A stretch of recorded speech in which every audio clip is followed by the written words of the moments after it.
ये फ्रांस से कहानी आ रही है। एक अमेरिकी एजेंसी है जो अब रिव्यू कर रही है कि श्रीलंका का जो बंदरगाह, जो पोर्ट अडानी को मिला था, उसके लिए फाइनेंस रिलीज किया जाए या ना किया जाए। मोदी जी की कृपा से ही कॉन्ट्रैक्ट मिला था, यह बात वहां के पूर्व राष्ट्रपति ने बताई थी। अमेरिका में तो डंका ऐसा बज रहा है कि वारंट इशू हुए हैं। तो फ्रांस की बड़ी कंपनी है टोटल एनर्जी, दुनिया की 7 बड़ी एनर्जी कंपनीज में से एक है। अडानी ग्रीन एनर्जी में 20% की हिस्सेदार है। उन्होंने निर्णय लिया है कि अब भविष्य में अडानी ग्रुप में कोई भी निवेश नहीं होगा।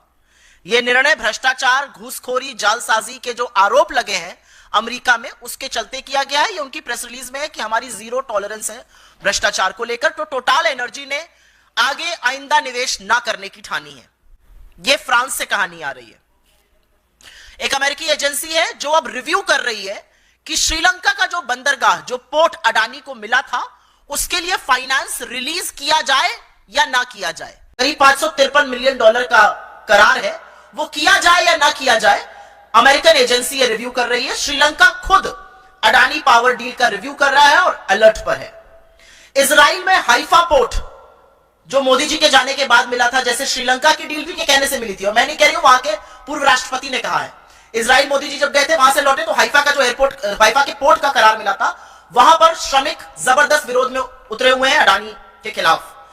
कीनिया के राष्ट्रपति ने सदन में बताया कि एयरपोर्ट की और पावर की डील को हम रद्द करते हैं, और हम सबका सिर शर्म से झुका। जिस तरह का जश्न कीनिया ने मनाया अडानी की डील रद्द होने का, एक हिंदुस्तानी कंपनी ने इस तरह हमारा सिर शर्मसार किया। कीनिया में बांग्लादेश की कोर्ट ने अडानी पावर डील के जांच के आदेश दिए। ऑस्ट्रेलिया में पहले ही अडानी के खिलाफ जबरदस्त घोर विरोध और प्रदर्शन चल रहा है। स्विट्जरलैंड ने अडानी से रिलेटेड, उनसे संलग्न करीब 2617 करोड़ रुपए फ्रीज कर दिए हैं जालसाजी और हेराफेरी के आरोपों के बीच में। और अडानी घिर रहे हैं सिवाय हिंदुस्तान के। हिंदुस्तान में वो सेफ रहेंगे क्योंकि यहां पर नरेंद्र मोदी जी के रहते हुए उनका कोई बाल से बाका नहीं कर सकता है। यहां असलियत यह है कि एजेंसियां मूक दर्शक बनी रहेंगी, वरना इतने संगीन, इतने गंभीर आरोप लगने के बाद आज तक, अभी तक उनकी गिरफ्तारी हो जानी चाहिए थी।